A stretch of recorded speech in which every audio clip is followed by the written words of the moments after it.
Arun sir हमारे साथ हैं। सर नमस्कार जी।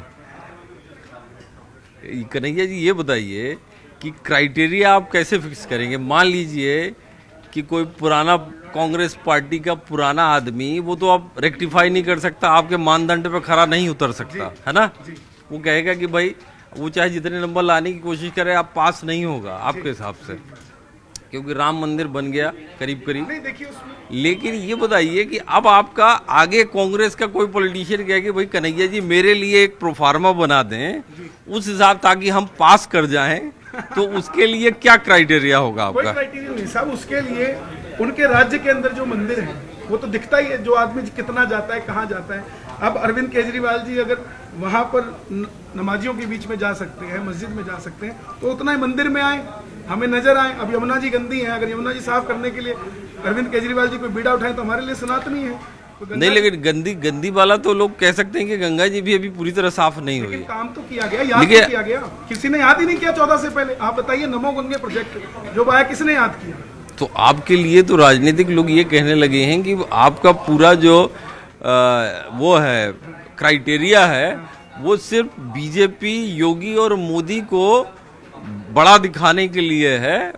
मैं इसमें बड़ा नहीं कर सकता साहब।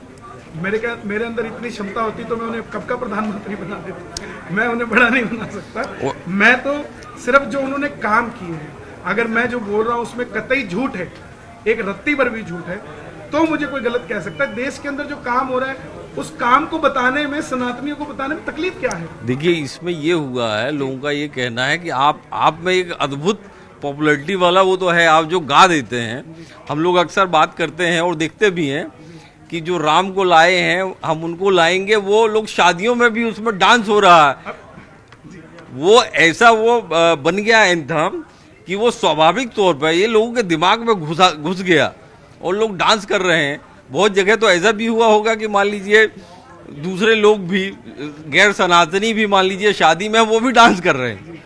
तो ये जो है, ये वाली इसी वजह से तो पॉलिटिकल पार्टी परेशान है कि आप एक ही का क्यों समर्थन कर रहे हैं। ऐसा कुछ नहीं। देखिए, मैं आपको छोटा सा एग्जांपल देता हूँ। अभी हिमाचल में माता चिंतपूर्णी का धाम है, और वो धाम देश की आजादी से पहले भी था और अब भी है। 75 सालों के अंदर उस माता चिंतपूर्णी के धाम में किसी सरकार ने 2 रुपए नहीं दिए। वो जैसा बना हुआ था, पहाड़ी से चढ़ जाओ, दर्शन करके वापस आ जाओ, धक्के लग रहे हैं, कोई व्यवस्था नहीं है, किसी ने कुछ नहीं देखा। पहली बार 3 साल पहले जयराम ठाकुर जी ने कहा कि इसको 30 करोड़ रुपए लगाकर इसका विस्तार किया जाए। क्या ये बात करना जो उन्होंने बात करी, क्या चिंतपूर्णी धाम में जाने वाले जो करोड़ों भक्त हैं उनकी आस्था के लिए एक बड़ी बात नहीं है? और अगर मैं उस आस्था को बड़ी बात कर गा देता हूं, तो वो जयराम ठाकुर जो 30 करोड़ दे रहे हैं, बात सुनकर अगर वो 100 करोड़ दे दें उस मंदिर के लिए, तो क्या दिक्कत? तो कुल मिला के राजनीतिक पार्टियों को आपने एक प्रोफार्मा दे दिया है कि उस क्राइटेरिया में पास कैसे हो सकती हैं। चलिए, मैं आखिरी सवाल मेरा ये है कि आपकी आवाज़ हम लोग जो देखते हैं, सुनते हैं, आपके लिए आपको माइक की ज़रूरत नहीं है और आप इतना जो तेज गाने के बाद भी बेसुरे नहीं होते। तो जरा ये खूबियां हम लोगों को भी बता दीजिए कि हम लोग अपनी आवाज में धमक और ये कैसे पैदा करें। मैं यही आपको कह रहा हूँ। किसी मुख्यमंत्री ने मुझसे पूछा था कि इतनी देर तक गाते हो, इतनी जोर से गाते हो, क्या लेते हो? तो मैंने बोला राम का नाम लेता हूँ। तो यही राम का नाम ही लेना पड़ेगा और कुछ नहीं है।